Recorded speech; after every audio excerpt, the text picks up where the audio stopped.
Hey everyone, this is Chris and Sandy Benton with the Chris and Sandy Show. We get up close and personal with some amazing guests throughout the entertainment industry. Today, like I said on every episode, we got a great one for you. Who do we have?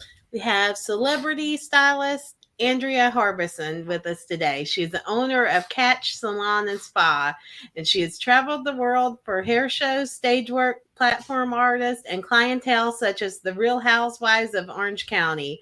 Now she's excited to expand her hair services with the salon and provide her clients a full experience in spa services. And we're excited to have her on the show today. Yes, we and are. this is our first show in like 3 weeks. So Yeah, hopefully we're not about a too month. rusty. Hopefully not. So welcome to the show.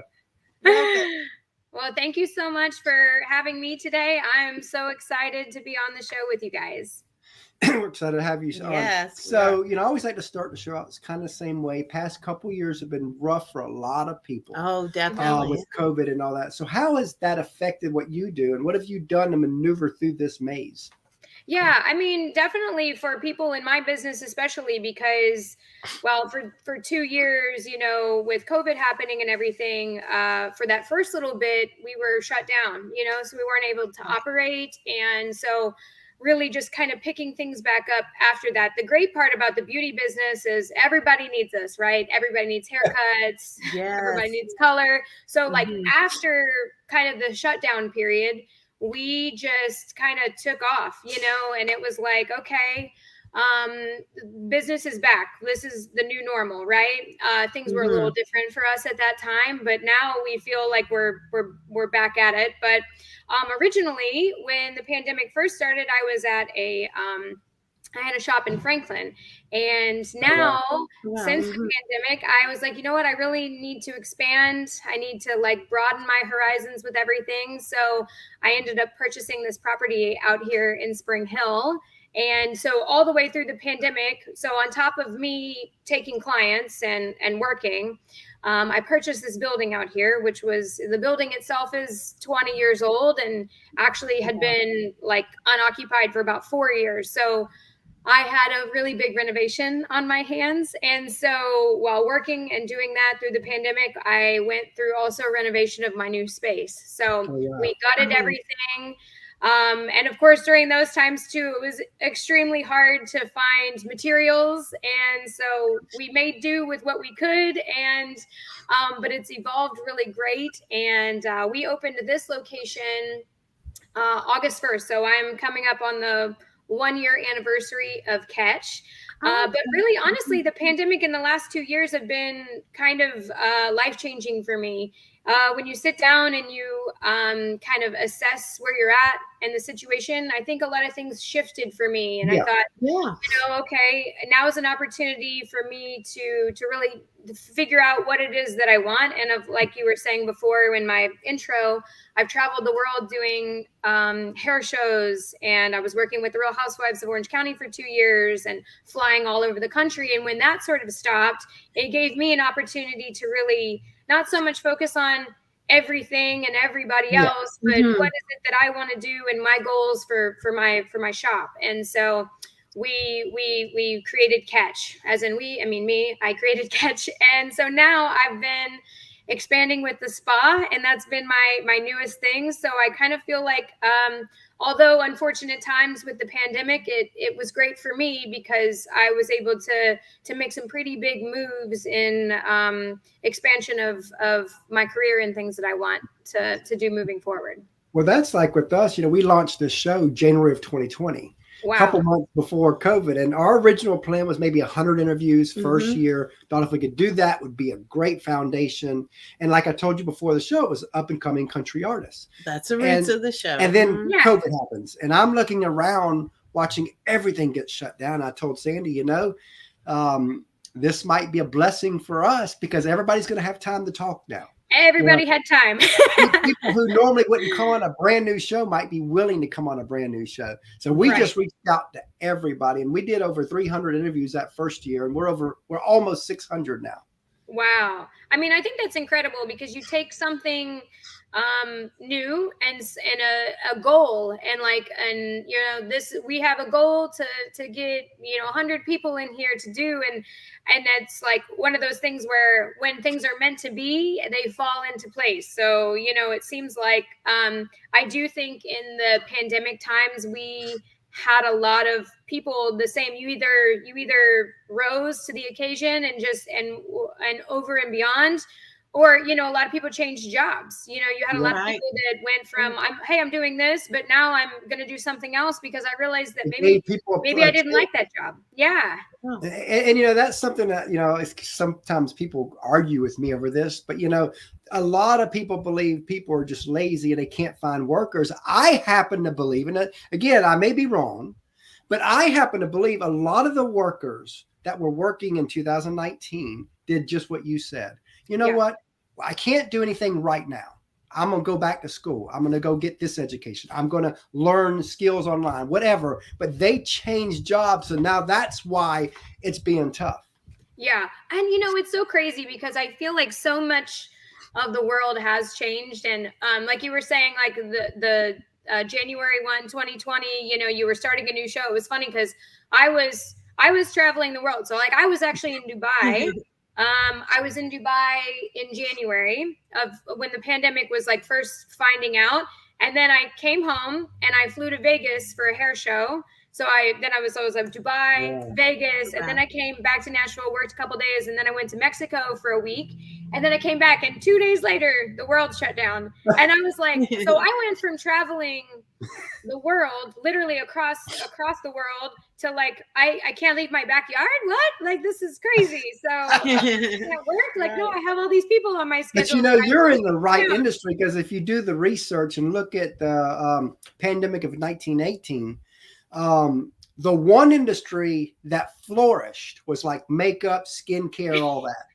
That's true. Yeah, we had a major beauty boom the last couple years, because I think that some people, if they were home, they're like, you know what? I don't need to put makeup on. You know what? I don't need to do my hair. I'm not going anywhere. I'm not seeing anybody. But then when that had happened for so long, then when people had to start getting back out into the world, they're like, yes. Oh my goodness. Oh God. I haven't been, they were realizing that they weren't taking care of themselves because they weren't going anywhere. It wasn't necessarily a necessity. And honestly, through the pandemic, like those first few months, majority of the people that were coming in to see me during that time were doctors and nurses. They're like, I'm still going to work. And I'm like, listen, I'm here for you. You tell me what you need. I'll be there. And I was a lot of doctors I have as clientele. And so, they would call me. They're like, Andrea, there's no salons open. I don't know what's happening. I was like, it's fine. I'll just come in. Because at that point, it was just me. So I was like, okay, I'll come in. I'm like, people are in line at Costco. You can come get your hair cut. It's fine. So I kind of felt like, they needed it too. And they were working so hard to, with the healthcare and everything. So I was happy that I was able to do that during that time too. But yeah, everything's just really changed in the last couple of years. And I really feel like I was saying, you either do it for the better, and try to improve yourself. Like you were saying, people go back to school, they change jobs, they do different things. And it's not that people don't want to work, but it's a lot of people, I think, are also lost. They're not sure anymore what they want to do. Especially, I feel bad for these kids that, 2 years went without education or started their first year of college, with like online learning, and you don't get that full experience. So I think, people are just kind of lost right now, and they need to find themselves. And so hopefully in the years to come, they will be able to do that, Yeah. Now, as you know, a lot of people, they see the glory in what you do, the glory of being a business owner, CEO, and all that. Yeah. And even the glory of what you've done in the past, but they don't see the grind, the sacrifice, the tears, the struggles it takes to get to your level. And we always want to talk about that, because I think a lot of people have these misconceptions that people are lucky and all that. And although luck does have parts, we've interviewed enough people to realize that almost everybody that says, you know what, although I've worked hard, there were points to where I took to the next level because of a little bit of luck. And just like with us, we launched the show right before the COVID. Timing, So yeah. that's a little bit of luck. Mhm. We had no idea COVID was going to springboard the show. Right. But Yeah. it's not about luck. It's about hard work, grind, and all that. So tell us a little bit about some of the sacrifices you've had to make to get to where you are. Absolutely. I mean, starting from I moved to Tennessee in 2010, knowing nobody. I was like, you know what? I'm from a small town in Indiana, and I was like, you know what? I'm gonna take a risk. I'm a risk taker. So I think that's part of why my business has been so successful, is because I do take risks, and sometimes they work out and sometimes they don't. But that's just the nature of doing that, right? So I moved here not knowing anybody, and I started at a salon, and then I was like, you know what? I think I just want to do this on my own. I moved to a suite, like a solo salons, and then I went from that room to a second room, a bigger room, and then a different room that was bigger, and I just kept expanding.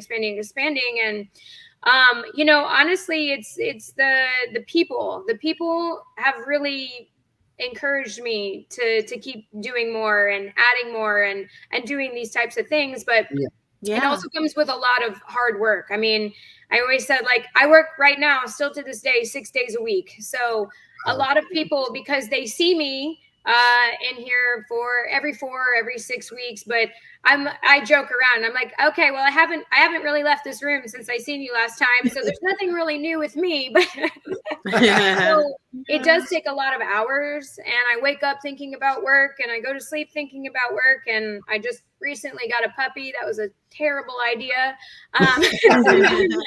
Puppy, work, and all of that. But it is a lot of challenges trying to just figure out what's going to make yourself successful and what you need to do in order to get there. But I definitely think taking risk has been my biggest reason for that. One being, I opened this shop last year, a year ago, and I was like, it was sort of like a blank canvas for me. I was like, okay, I have 1,300 square feet here, 1,400 square feet. What am I doing with this? It's just, you know, like, what do I vision for this? And then when this opportunity came about to add a spa with all these really awesome non-invasive, like non-surgical treatments, I was like, you know what? My clients really need this. I feel like my clients are going to love this. So it was a huge risk. It was a huge, like, investment.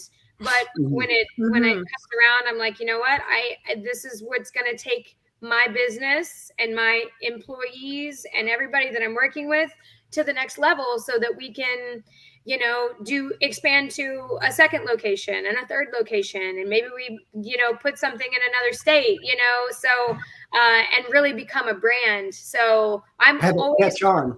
Yeah, it's like, it's always constantly going through my mind. But, and maybe that's like the bad thing. Like, I never stop. Like, I'm always on my phone thinking, okay, I'm researching, I'm looking, I'm reading, I'm doing all these things to try to figure out how I can further myself more, you know? And so, it's not without a lot of struggle, I will say, you know, although some of my clients like to joke with me. They're like, what country are you going to next? You know, because also with that, I am a huge travel fanatic. In fact, I'm going to Italy on Wednesday, a week from today.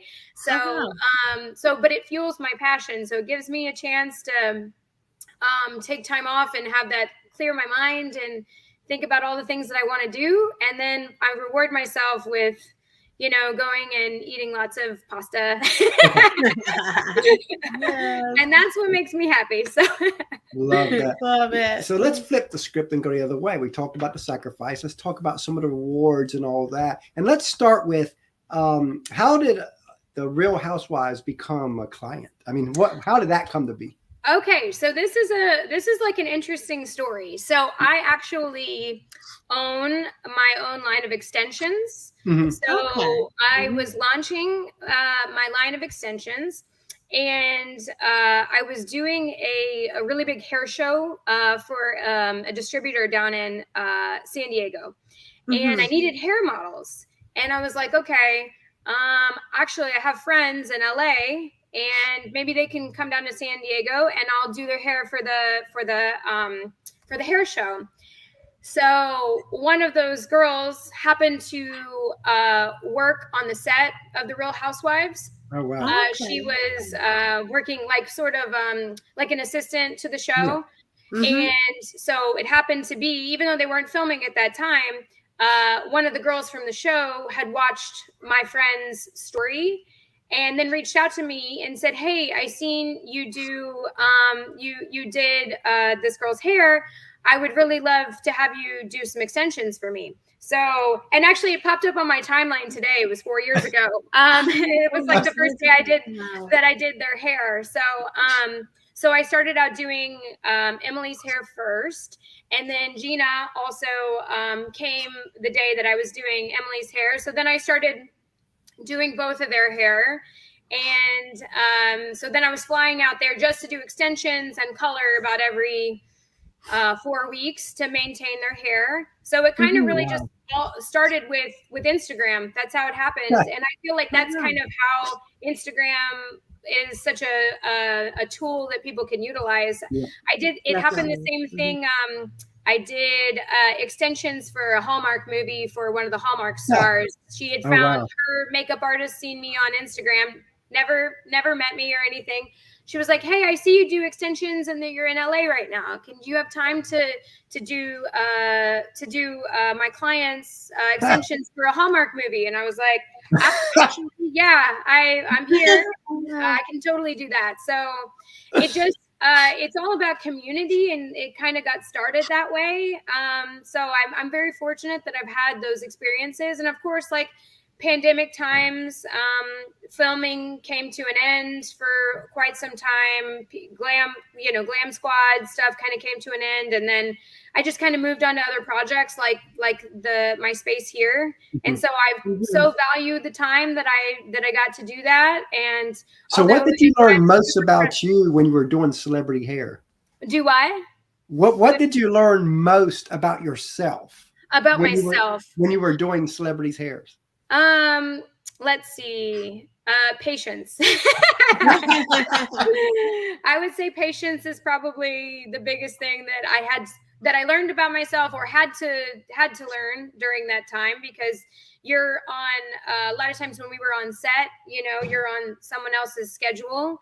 And so patience was a big thing for me, because I'm always, especially here, like, I mean, every 30 minutes to an hour and a half, I got a new person in here, and it's constant. And when you're on set, you're on other people's time. So it was a lot of like, the director or somebody would say, "Oh, we need to change this. We need to change that. We got to, recurl this, redo that."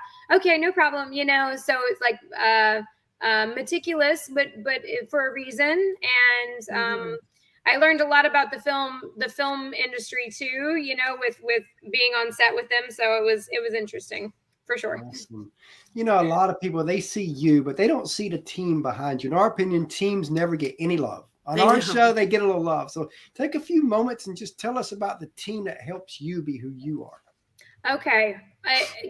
Honestly, so Lindsay, my esthetician, Sandy, I know you got to have a wonderful facial with Lindsay. She came to my spa like from a place where she'd been for years, and she was secure in her job.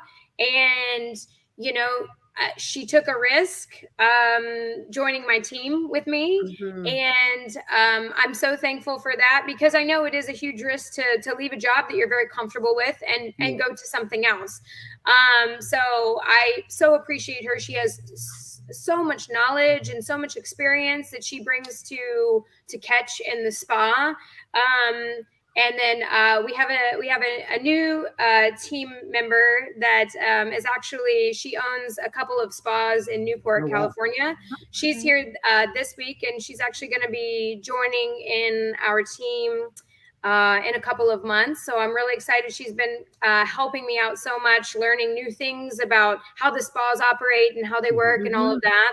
And also, in addition to that, I've had an amazing intern that's been working with me all summer long to help me like delegate some of these things that I'm like, okay, I got to respond back to this and this email and call this person back, and they need to schedule. And it's like, it's so hard. And without this team and all these people that make it go round, and then a PR team.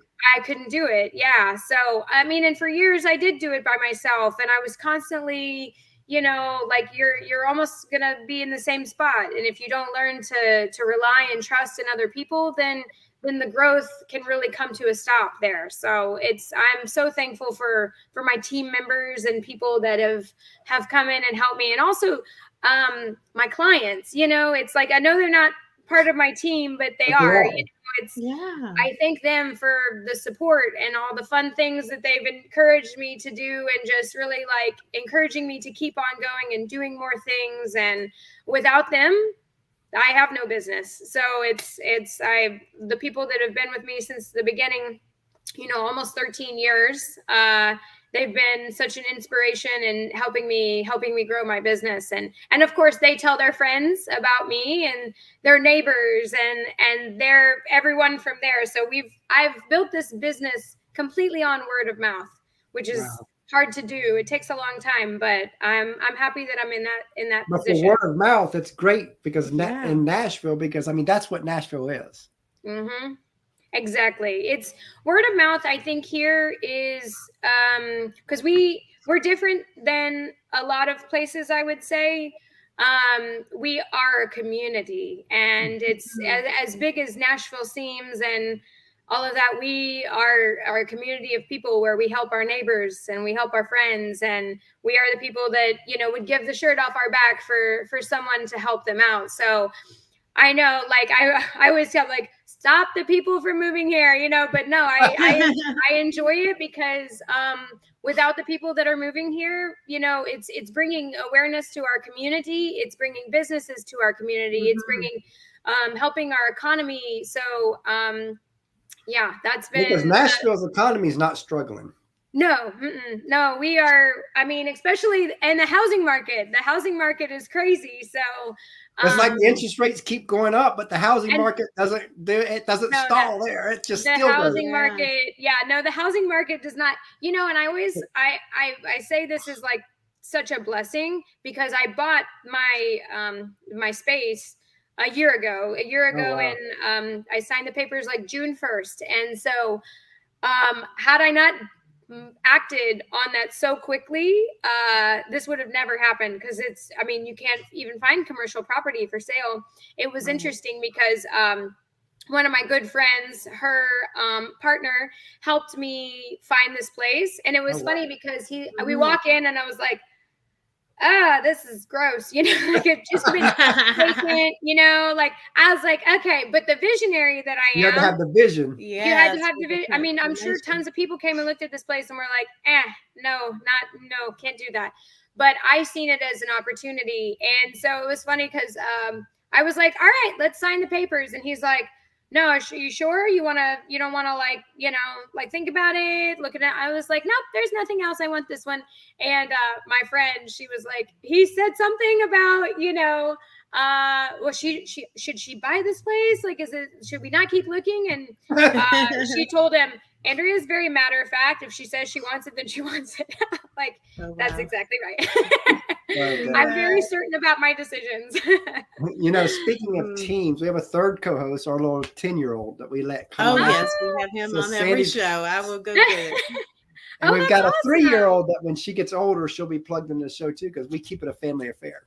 Oh yeah. So have you had them interview anyone yet? Well, he's been on every show. Oh, okay. He always asks, he's gotten to interview some of the people that you've had on the show? Yeah, he has three questions to each guest. Oh, okay, cool. So he's going to ask me 3 questions? Yeah. Perfect. Awesome. When we first started the show over 2 years ago, we let him ask 1 question. Then we built it to 2, and now he gets 3. Now it's 3 questions. Okay, cool. Hi. Hi, Andrea. So what's your favorite food? What's my favorite food? Favorite food is fried chicken. That's good, huh? What's yours? Mine's pizza. Yours is pizza? I like pizza too, for sure. Yeah. He'd eat it all day long. What's your favorite kind of pizza, or where's your favorite place do you get pizza from? Well, my favorite is pepperoni sauce and supreme and pineapple. We've got like 4 faves. He likes all the toppings. Yeah. Okay, so what's your favorite TV show? My favorite TV show. Let's see. Probably my favorite TV show is Game of Thrones. What's yours? Mine is SpongeBob. SpongeBob. Oh goodness, that's fun. Yes, so, all right. So, what's your favorite movie? My favorite movie. My favorite movie is Step Brothers. What's yours? Mine is Minions. Minions.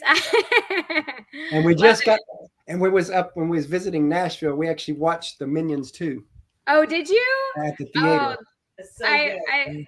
it's so funny. I love the Minions. I think they're so cute, and those movies are adorable. Yeah, Bye. Thanks. Bye. yeah. He's been on 95% of the shows, I would say. Oh wow.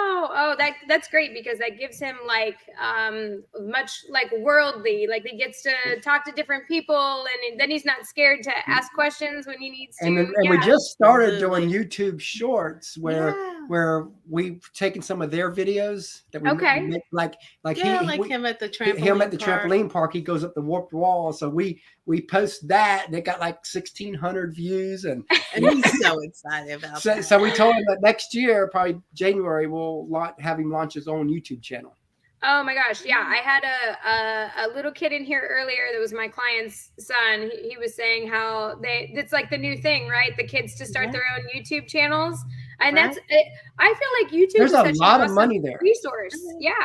Like, yeah. And they learn so many, they can sit there all day and just learn from all these videos and things. Yep, and a lot of people don't realize, you hear a lot of people our age and above always talk about, the young generation, they're lazy because they want to do social media and all this. And I'm like, first off, what we've interviewed a lot of social media influencers. Okay. They're not lazy. No, it's hard. It's a hard job.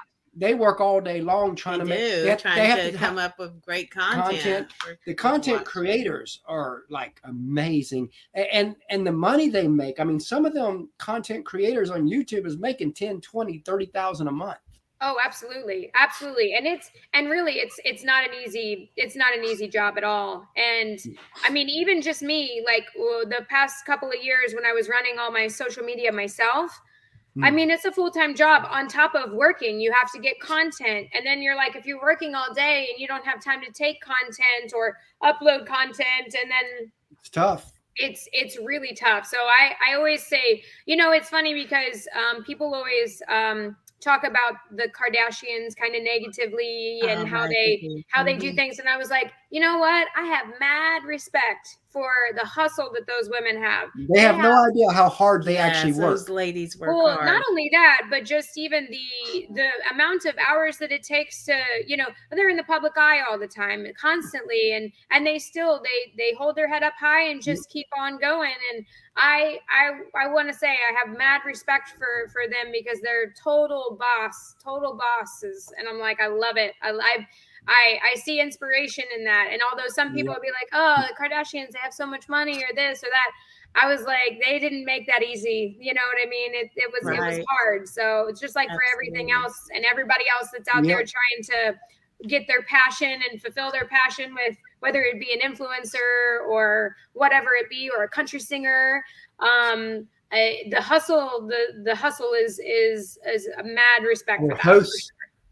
Yeah, exactly. When you're trying to get a show like going together, you're just like, you're constantly, because it's yours, you're constantly having to, okay, who can we have on this week? And who can we, how do we make it happen? And there's so many moving parts that you've just got to figure out how it all works together. And sometimes just like that, it happens. So, exactly. Yes. So tell us a little bit about some of the services offered at your salon and spa. Okay. Yeah. Okay. So for me, I offer all the hair services. So I do colors, highlights, haircuts, extensions, pretty much anything that has to do with hair. I'm kind of like very rounded in all of those things. Now, the spa is a little bit more detailed because we have facial treatments and then we have body treatments. So we do something called ultrasound therapy. It's sort of like non-invasive facelift, which helps go down to the muscles so that those who don't want to get Botox or fillers and things like that, this is a great alternative, more of an organic as we would call it. So we offer a full range of facials, and then we have cryo technology. So we offer cryo facials, but also cryo for the body, which works sort of like, I always compare it to cool sculpting because it's similar, but less risk of like what can happen afterwards. Right. So, and then we have a sculpting machine that helps, like, especially so many women right now with that are struggling with cellulite or things like that. We can really help diminish the look of cellulite and make the skin look really nice. We have hydrofacials. We have all kinds of different products that we offer. These products that we use are made in Israel, so they're made with like deep sea minerals and extracts and things like that. So yeah, we just have a really very large list of all the services that we offer, but we just launched our new website. It's catchnashville.com, and people can go on there and click salon or click spa, see our list of services on our menu, and even book for those as well. Awesome. And what would you like for your legacy to be as a business owner? What would you like to be most known and remembered for? You know, I feel like just for me, it's sort of I want my legacy to be that I inspired others to do things like me, like reach for your goals, and you know, I want to never say that I didn't try. You know what I mean? So that's really what I think it would be. Yeah, because that's like with this show, you know, we've done so many different things through our marriage. We're about to be 20 years married in October. And we've done probably 100 different business ideas that pretty much all failed. Yeah. But they kept us going long enough to get to the next idea, the next idea. And we learned what not to do. And I just want to be known, like you said, that I didn't quit. I didn't give up. Kept trying. And all of a sudden we found that thing that we can be really passionate about and do together, which happens to be the show. Well, I think that's awesome. Honestly, I think it's a lot of hard work that goes into what you do. Also just like having to know like what to say to people, like, oh, okay, we're going to have this many people on the show this week, and we have to know kind of what they, what they're about and what questions to ask. It is difficult, but like you said, you try 100 different things. And, you know, the thing that I would say I'm very lucky at is that doing hair and this whole concept and the business part of it is my passion. So when something's your passion, I think you don't have to like work so hard at you just have to tweak it to figure out what works and what doesn't work. But the fact that I'm so passionate about what I do and what I've done, that makes it a little easier. And there's always times where I'm like, you know, I get ideas because people always say, Andrea, I wish you'd start a travel blog and like teach people how to travel. And I'm like, in my next life, I will do. But your passion is the salon, I'm going to. They're like, you should start a travel agency, and I'm like, I only have time for one business right now. Travel is funny. Fun. I don't want to make travel a business just yet, but yeah, I love being open to the ideas of also doing other things, you know, in addition to what I'm doing now. Yeah, when the timing is right, and enjoy it, you know. You know, it's funny you're talking about about that, and I remember when we first launched this show, I was like, you know, I love the talk and you love music. And entertainment. And entertainment. I was like, this will be a piece of cake, because I always have this saying, you know, no matter who we bring on the show, whether there's someone that are just growing or someone that's a celebrity, I always say to myself, trust the conversation. Yeah, let it lead where it goes. Because that's always been my strong point. Is, you know, for years she would get upset sometimes, you know, in our marriage, where we'd be on the street and we'd run into somebody. I'm not talking friends. I'm talking running a stranger, and she would know for a couple minutes in a conversation, we're probably there 30 to 60 minutes, and I've done that thousands of times through the years. And now we look back and we're like, wow, that prepared us for what we're doing. It prepared you. I know. I would think that one of the hardest things for your job is, like me, I could talk to this wall over here. You know what I mean? Like I have no problem, I can still remember when my kindergarten teacher wrote on my report card that it was like a soap opera. And I was like, yeah, this says a lot about me. Like I just don't have a problem leading a conversation or having a conversation. But I can imagine when you have people that are not used to having a whole lot of conversation, especially in the pandemic, people kind of, weren't, the social aspect of things was kind of strange for people. And they forgot how to have, like, even kids nowadays, sometimes I think it's great what you do with your son, because they've kind of forgotten how to socialize with other people, or they just didn't develop those social skills because they weren't around anybody. So I can imagine that would be a hard part of your job, is trying to, get pull questions or to get. I usually every now and then I'll run into that, but I usually don't have that issue. But I remember I had a friend of mine who put one of her people on, and she was telling me, she goes, now be easy on him because he does not talk and all that. I was like, just let me do my job. And she laughed. And then I remember we got about halfway through the conversation. I'm thinking to myself, what's she talking about? This guy don't talk. He's talking a ton. And she calls me up after, and she calls me up after the interview was over, and she goes, man, whatever you did, you brought something out of him. And I'm like, okay, well, that's what I want to hear. Yeah, that means that, and that's the thing. That's sort of what makes the world go round, right? So everybody being different, everybody being unique and having their own, way of doing things. That's what makes us go round. And it's so funny because some people be like, oh, this person this, or maybe they don't talk or that. And I was like, you know what? If everybody was like me, I'd probably be annoyed.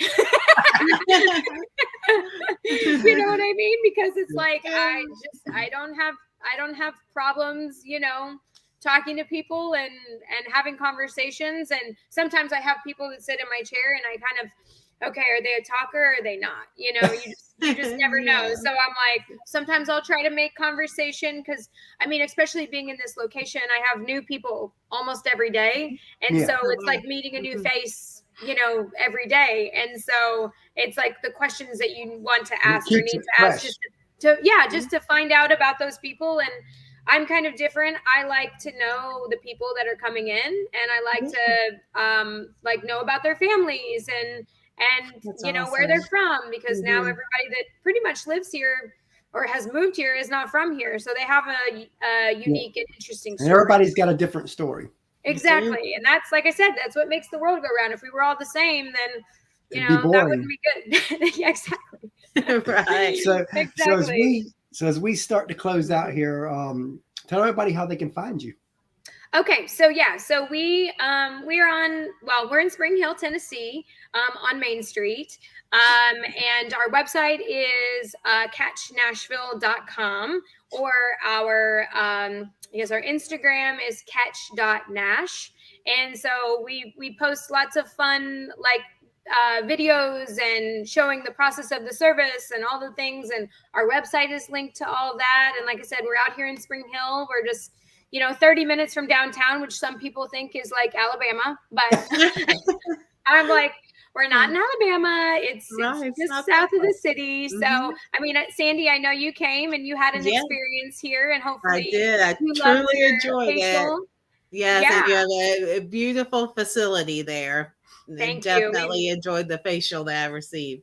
Yeah, it's that's the thing also about my space is it's all white, as you can see in the background. It's a very clean white environment, and I love for that to just feel like when they come in, it's like an energy that they feel, right? They're like, wow, Absolutely. it's so bright in here, and it's clean and modern. And I don't like a lot of stuff or a lot of clutter or anything. I like it to look very clean, and especially coming back with the facial like you had, they walk into the room and it smells like essential oils, and they feel relaxed and friendly faces also. That's a big thing here. Like the staff and us, like we want you to feel like we're your neighbors, right? And I'm like, and I hand you a glass of champagne. Here's your champagne. Enjoy your service, But we want it. We don't want it to feel stuffy. we love that it's a very like casual environment, and we love that people, when they walk in, they're not intimidated by us. We're just, hey, welcome in. What can we help you with? You know, that's really our vibe. So Love that. I don't know. I guess that's just my favorite thing about it. Love that. So as we close out, it was an honor to have you on the show. It was. Thank We you. enjoyed Thank And you we it. so look much for forward to having having me. you back down the road. That would Yes. be awesome. Yeah, absolutely. Thank you so much. Thanks so much for having me on, and I really enjoyed the conversation today. Same here. We did too. You have Thank a you great so day. much. Thank you. Bye.